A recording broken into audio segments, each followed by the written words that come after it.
এরে সাদা শকুন, এরপরে স্টেজে উঠার আগে মাথা থেকে টুপিটা নামাইয়া দাড়িগুলা কামাইয়া গাঞ্জা একটু কম খাইয়া তারপরে বক্তব্য দিবি।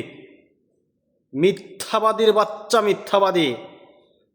বাংলাদেশে 18 কোটি মানুষ, যার মধ্যে 40% আওয়ামী লীগের সমর্থক, যেটা 5ই আগস্টের আগে ছিল। 5ই আগস্টের পরে 73 থেকে 75% আওয়ামী লীগের সমর্থক আছে।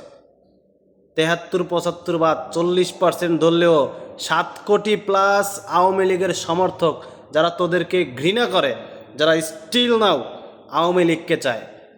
তুই 18 কোটি মানুষ পরিবর্তন চায়, এই গাঞ্জাখুরি কথা কোত্থেকে পাস? গাঞ্জা খাবি, ডেট দেখে গাঞ্জা খাইস। ডেট এক্সপায়ার গাঞ্জা খাইলে দাড়ি টুপি লইয়া এইভাবে মিথ্যা কথা বলা, এটা খুব স্বাভাবিক। এগুলো মানুষ বুঝে। তোদের মিথ্যা কথা এখন মানুষ আর খায় না।